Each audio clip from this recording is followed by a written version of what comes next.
ये इन दिनों की बात है जब पाकिस्तान मौर्ज़ वजूद में आए और हमारे बुज़ुर्ग जालिंदर से हिजरत करके सरज़मीन पाकिस्तान आ गए। पहले पहल लाहौर मुहाजिर कैंप में ठहराए गए और बाद अज़ां हमारे नाना और वाली साहब को 2 मकान फैसलाबाद में अलाट हो गए। नाना और अब्बू का जो थोड़ा बहुत सरमाया था जालिंदर में रह गया और अब नए सिरे से ज़िंदगी के सफ़र को जारी और सारी रखने की खातिर कोशिश करनी थी। हिंदुस्तान में नाना रेलवे में मुलाजिम थे। कुछ तगदो के बाद पाकिस्तान रेलवे में मुलाजमत मिल गई और ज़िंदगी की गाड़ी खुश असलूबी से चल पड़ी। वाली साहब बेरोज़गार थे। कुछ अर्सा बाद नाना की कोशिशों से इनको भी रेलवे में मुलाजमत मिल गई तो हमें कुछ सुख चैन से रोटी मैसर आने लगी। बहुत ज़्यादा खुशहाली ना सही, अब गुजर बसर तो इज्जत से हो रही थी। इन दिनों में 10 बरस की और छोटे 2 बहन भाई थे। कुंबा ज़्यादा बड़ा नहीं था लेकिन 2 बिन ब्याही फूफियाँ साथ रहती थी। ये झगड़ालू किस्म की थी। मेरी वालदा से घरेलू काम काज पर झगड़ा करती। दादी बेटियों की तरफदारी में बहू को मोर्दे इल्ज़ाम ठहराती। तभी मेरी माँ का दिल अफसरदा रहता। दरअसल फूफियाँ चाहती थी कि घर का तमाम काम अम्मी करें जबकि बच्चों की परवरिश की जिम्मेदारी भी इन्हीं पर थी। इन्हीं हालात में मेरे भाई रमीज़ ने जन्म लिया है। अम्मी ने इसे नानी जान को दे दिया और कहा कि आप परवरिश करें, मुझे तो घर के काम से फुर्सत नहीं, बच्चे को कैसे पालूंगे। ये कदम इन्होंने नंदों के झगड़ों से बचने के लिए उठाया था। नानी का घर हमारे मकान से मुत्तसिल था। वालदा नन्हे की देखभाल कर लेती थी क्योंकि नाना के मकान के बीच एक दीवार थी जिसमें दरवाज़ा बना लिया था। घर के अंदर से ही इनके यहाँ आना जाना लगा रहता था। मुमानी नेक खातून थी। नन्हे रमीज़ की परवरिश में अपनी सास की मददगार हो गई। यूँ मेरे नौमौलूद भाई की परवरिश नानी की गोद में बहुत अच्छे तरीके से होने लगी। ख़ास तौर पर नानी इस पर जान निछावर करती थी। कुछ साल बाद मामू की तरक्की हो गई। इन्होंने सोचा क्यों ना पुराने घर को ठीक करा लूँ। ये एक हिंदू का मकान था जो नाना को अलाट हुआ था और यह ख़ानदान कि हमें पाकिस्तान के वक्त भारत हिजरत कर गया था। मकान का फर्श अब खासा ख़राब हो चुका था। दरो दीवार अगरचे मजबूत बनाए गए थे ताहम प्लस्तर जगह जगह से उखड़ चुका था और मुरम्मत की ज़रूरत महसूस होती थी। नाना जान रिटायर हो चुके थे। इन्होंने अपनी निगरानी में काम शुरू करा दिया। जब नाना के कमरे की दीवारों का प्लस्तर जो कि पोसीदा हो रहा था उखाड़ा गया तो दीवार के अंदर कुछ दफन महसूस हुआ। दरअसल ये एक तिजोरी थी जिसको दीवार में चुनकर ऊपर से प्लस्तर कर दिया गया था। पुराना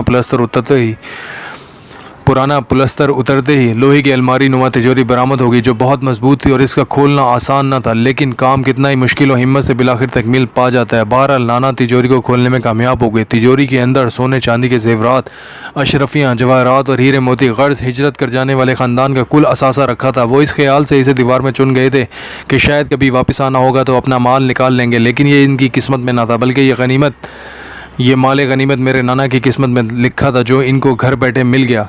कहते हैं अल्लाह जब भी देता है छप्पड़ फाड़ कर देता है। नाना तो अपनी किस्मत पर नाज़ा थे। इन्होंने इस बारे में किसी को ना बताया, हत्ता कि मेरे वालिदैन को भी नहीं, सिवाय मामू के जो इनके बेटे थे।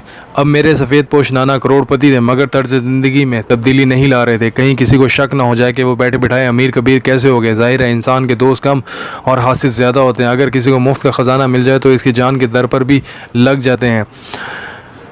नाना की शराफत पर किसी को शुबा न था। इस बिना पर बेटी का रिश्ता एक अच्छे ख़ानदान से आ गया। इन्होंने जाहिदा खाला को आला जहेज़ दिया, यूँ कहना चाहिए कि सोने चांदी में तोल कर रुखसत किया और आली शान तरीके से शादी की। तभी लोगों की निगाहें खैरा हो गई। अब सभी के लबों पर यह अल्फाज थे कि भाई ये तो ख़ानदानी रईस मालूम होते हैं। शायद कि किसी महफूज तरीक़े से अपना ज़रो असासा मुंतकिल करवाया होगा लेकिन पोशीदा रखा और ख़ुद को सफ़ेद पोश ज़ाहिर करने की खातिर सादगी से ज़िंदगी बसर करते रहे। लेकिन दौलत के तो पर होते हैं, ये छुपाए नहीं छुपती। लिहाजा ख़ानदान वालों पर बहुत जल्द इनकी अमीरी ज़ाहिर हो गई।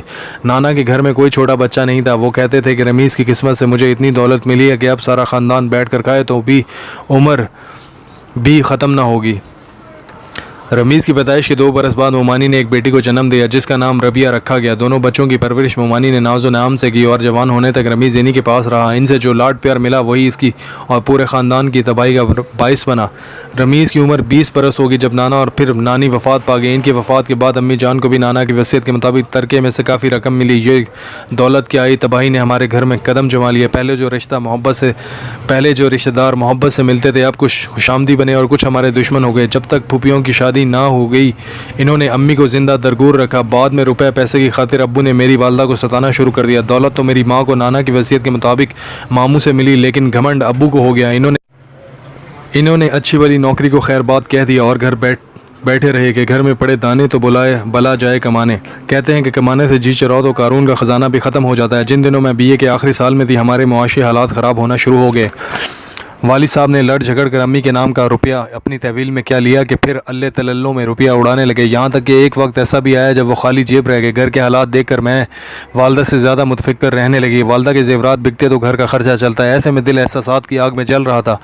अब भी अम्मी ने हिम्मत की और घर के अखराजात पर कंट्रोल किया। बीए के बाद मैंने बीएड में दाखिला लिया और फिर मुलाजमत मिल गई, क्योंकि रमीज़ से तो कोई उम्मीद ना थी। और मेरे बाद के भाई अजीज़ का ये हाल था कि मैट्रिक के बाद पढ़ाई छोड़ दी थी और मामूली नौकरी ढूंढने के चक्कर में रहने लगा था।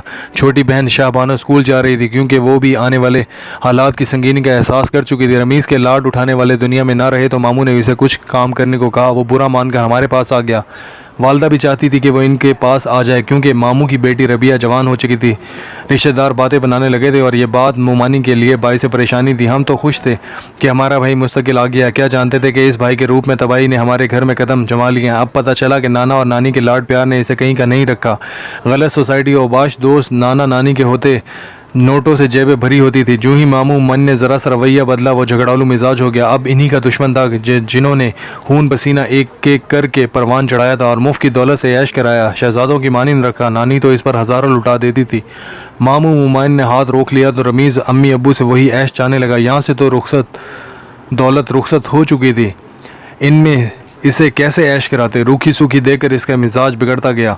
ऐसे चीखता चला था कि सारा घर कांप उठता। दौलत का मज़ा इसके मुंह को लग चुका था और अब गोश्तखोर चीता घास नहीं खा सकता था। रमीज़ की बदतमीजियाँ रिश्तेदारों को नागवार गुजरने लगी। सब जानते थे कि ये नाना की दौलत से हिस्सा पाएगा, तभी हर रिश्तेदार अपनी लड़की रमीज़ के पल्ले बांधने पर तैयार था। ख़ानदान की अक्सर लड़कियाँ इसके करीब आ गई थी। जब वो मामू के घर को छोड़कर आ गया तो ये लोग चौकन्ने हो गए। सोचा क्या खबर मामू आइंदा इसे कुछ दे ना दे। वो आज खुद दूरी इख्तियार करने लगे। ताहम रमीज़ इनकी लड़कियों से अभी तक नाता जोड़े था और वो भी छुप छुप कर मेरे भाई से मुलाकातें जारी रखे थी। मुझे अचानक ही ये जानकर सदमा हुआ कि मेरे भाई ने इन लड़कियों के ऐसे सबूत इकट्ठे कर रखे थे कि अगर ब्लैकमेल करना चाहे तो मिनटों में कई घरानों की इज्जत नीलाम हो सकती थी। अजीज़ भाई हमारे मुस्तकबिल को संवारने की फ़िक्र में घुला जा रहा था और ये भाई था कि अपने मामू की बेटी रबिया तक को बेवकूफ़ बनाकर लूटने के चक्करों में रहता था। हालांकि एक लिहाज से वो इसके लिए बहन जैसी थी कि इसकी मोहसिन माँ ने रमीज़ को बेटे की मानिंद पाला था। हम तो इन दोनों को भाई और बहन जानते थे, मालूम नहीं कि इनकी आपस में मोहब्बत किस नहज की थी। एक रोज़ मैंने फ़ोन पर भाई की गुफ्तगू सुन ली। वो रबिया से कह रहा था कि तुम अपनी माँ की अलमारी से 50,000 रुपये किसी बहाने से उड़ा लाओ, मुझे सख्त ज़रूरत है। देखो अगर तुम रकम लेकर नहीं आई तो मैं तुम्हारे राजों के सबूत सबको दिखा दूंगा। मुझे अपने कानों पर एतबार ना आया कि मेरा भाई ऐसी गिरी हुई बातें कर सकता है।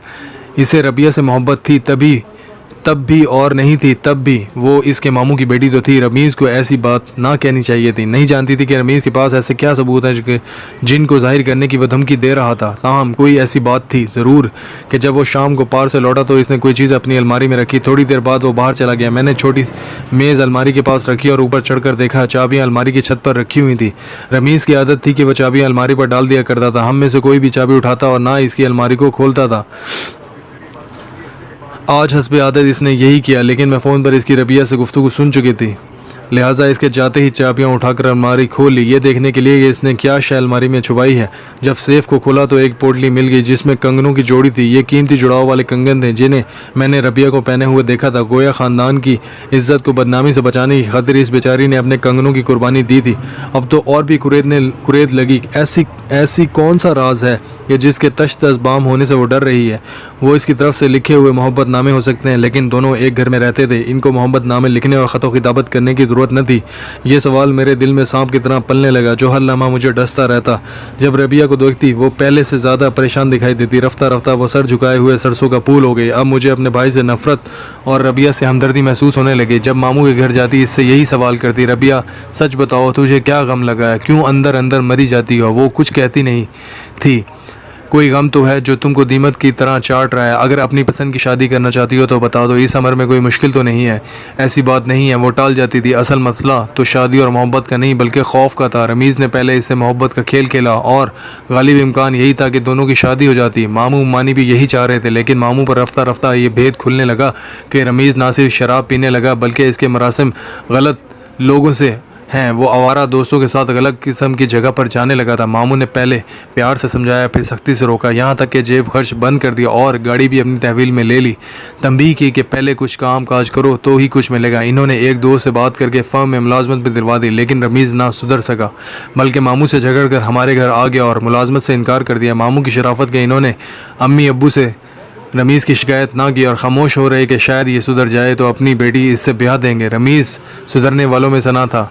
मामू के एहसानात का एहसास करने के बजाय इसने और ज़्यादा बिगाड़ पैदा कर दिया। वो इनके साथ बदतमीज़ी से गरेज ना करता। अम्मी अब्बू ने रोका, इनके मुंह को आने लगा और घर में चीखने चिल्लाने को मामूल बना लिया। इसकी ज़िंदगी का एक ही मकसद था कि रुपया खसूटो और ऐश करो। बेचारी रबिया की यही ख़ता थी कि वो रमीज़ से प्यार करती थी। इसे हमारी नानी ने यकीन दिलाया था कि रमीज़ की दुल्हन रबिया होगी और जो कुछ दौलत और सरमाया नाना और मामू का है वो रमीज़ और रबिया दोनों का है। अम्मी अब पछताती थी कि क्यों रमीज़ को नानी की गोद में दिया था। दौलत इनको इत्तफाकिया हाथ लगी। दौलत ने रमीज़ को बिगाड़ दिया और अब वो ऐशो आराम का ऐसा आदी हो गया कि तंगी तुर्शी को कबूल ही नहीं करता था। काश के अपने घर की गुर्बत में पलता तो ऐसा ना बिगड़ता। मैंने ठान ली कि रबिया का राज जान कर रहूँगी और इसे खौफ से निजात दिलवाऊंगी कि जिस खौफ से वो मरी जाती थी लेकिन किसी को कुछ ना बताती थी। इसी टोह में एक रोज़ मैंने दोबारा भाई की अलमारी की चाबियाँ चुरा ली जबकि वो घर न था और करीबी बाजार से इनकी चाबियों की डुप्लीकेट बनवा ली। अब मैं मौके की तलाश में थी कि किसी दिन रमीज़ किसी दूसरे शहर जाए तो मैं अच्छी तरह इसकी अलमारी की तलाशी ले सकूँ। ये मौका भी मिल गया। एक दोस्त की शादी में 2 दिन के लिए वह लाहौर गया। तब रात को जब सब सो रहे थे मैंने इसकी अलमारी खोली और खूब अच्छी तरह तलाशी ली तो अलमारी की तिजोरी से मुझे कुछ काबिल एतराज़ तस्वीर मिल गई। ये 5 मुख्तलिफ लड़कियों की थी और इनमें एक रबिया भी थी जिसकी चंद तस्वीर भाई के हमरा गलत अंदाज में ली गई थी। लगता था कि इसे धोखे में रखकर ये तस्वीर बनाई गई है। मुझे इल्म हो गया कि रमीज़ और रबिया आपस में किस दर्जा करीब थे। अगर तस्वीर ख़ानदान के कुछ लोगों को दिखा दी जाती तो मामू और मुमानी के लिए मरने का मुकाम था। सोचा कि अपने इस घटिया भाई को इसकी हरकतों से रोकना तो मेरे बस की बात नहीं लेकिन अपने ख़ानदान की इन लड़कियों की इज़्ज़त बचाने की कोशिश ज़रूर करनी चाहिए। यही फैसले का लम्हा था। या तो रमीज़ से डर कर ये काबिल एतराज़ फ़ोटो अब वापस इसी जगह रख देती या फिर इनको तलफ़ कर देती। मैंने सभी लड़कियों के सारे मोहब्बतनामे और काबिल एतराज़ तस्वीर उठा ली और अलमारी के सेफ़ को चाबी से बंद करके अलमारी लॉक कर दी। मैंने अम्मी को ये सब फ़ोटो और ख़त दे दी और कहा कि आप ही इनको तलफ़ कर दें। अम्मी ने अजीज़ भाई से तस्करा किया तो हम सब ने मिलकर यही फ़ैसला किया कि इन सारे सबूतों को जो रमीज़ ने महज ब्लैकमेल करके लड़कियों से रकम बटोरने के लिए इकट्ठे कर रखे थे तलफ़ कर देंगे, चाहे वो हंगामा करे लेकिन किसी की इज़्ज़त को यूँ हम नीलाम ना होने देंगे। अम्मी ने यह फ़ोटो और ख़तूत जिनकी वजह से ख़ानदान की लड़कियां इसके हाथों में हकीर खिलौना बन चुकी थी आग में जला दिए। जब रमीज़ हैदराबाद से लौटा 3 रोज़ बाद इसे इल्म हुआ कि इसकी तिजोरी किसी ने खोली और वो सारे सबूत उठा लिए हैं जो इसकी बदनीयती का शाखसाना थे। बस फिर क्या था, वो चीखने चिल्लाने और घर की कीमती अशिया तोड़ने लगा। इसका एक ही सवाल था कि मेरी अलमारी को किसने खोला, मुझे बता दो वरना घर को आग लगा दूंगा। अब्बू बीमार थे और वो अस्पताल में दाखिल थे। अम्मी वैसे ही सख्त परेशान थी। वो क्या जवाब देती और कैसे बताती कि तुम्हारी बहन मीना ने अलमारी खोलकर ये बेहुदा चीज़ें निकाली हैं। जब इन्होंने रमीज़ के बहुत शोर मचाने के बावजूद लब न खोले और मेरा नाम ज़बान पर नहीं लाई तो अजीज़ ने हिम्मत की और कहा, रमीज़ खामोश हो जाओ और अपनी बकवास बंद करो वरना मैं ही तुमको और तुम्हारे गलत इरादों को अंजाम तक पहुंचा दूंगा। तुम्हारी अलमारी मैंने खोली थी और वो बेहुदा तस्वीर और ख़तूत आग में मैंने जलाए हैं ताकि तुम शरीफ घराने की इज़्ज़तों को ब्लैकमेल करके किसी की ज़िंदगी को अजीरन ना बना सको। ये तो मैंने कर दिया है, अब जो तुम करना चाहते हो कर लो। ये सुनना था कि रमीज़ ये कहकर पाँव पटकता घर से चला गया। तुम मुझे क्या देखोगे, मैं ही तुमको देखूंगा। ऐसा सबक दूंगा कि याद रहे। इस वाक़े के 6 माह तक रमीज़ घर ना लौटा। अब अम्मी रोती थी कि हाय ये क्या हो गया, मेरा जवान बेटा ना जाने कहाँ गायब हो गया, कहीं इसने खुदकुशी ना कर ली हो। इस पर अजीज़ भाई ने कहा कि अम्मी अच्छा है ये नंग ख़ानदान खुदकुशी कर ले, कम अज़ कम ऐसे बुरे अफ़ाल से तो मज़ीद बच जाएगा और कई दूसरी लड़कियां भी इस मूजी के जहर से बच जाएंगी। रमीज़ ने खुदकुशी ना की लेकिन हम सबको खून के आंसू रुला कर चला गया। इसके दिल में अपने ही सगे भाई के लिए इंतकाम की ना बुझने वाली आग भड़क गई थी। एक रोज़ जबकि अजीज़ रिज़्क़े हलाल की तलाश में गया हुआ था, न जाने कैसे इसे कुछ गुंडों ने घेर लिया और इस पर हाकियों से टूट पड़े और 20 मिनट के अंदर अंदर उसको जान से मार दिया। मेरा प्यारा और हसास भाई अजीज़ अस्पताल तक जाते जाते चंद सांसें लेकर अल्लाह को प्यारा हो गया। लेकिन रमीज़ फिर कभी घर वापस ना आया। एक दिन अखबार में इसके बारे में ख़बर आ गई कि वो किसी डकैती के इल्ज़ाम में पुलिस मुकाबले में मारा गया है। यूँ मुफ्त की दौलत जो नाना के हाथ लगी थी इसने हमको तबाह बर्बाद कर दिया। काश के इनको ये दौलत ना मिलती तो आज हम सुकून की ज़िंदगी जी रहे होते।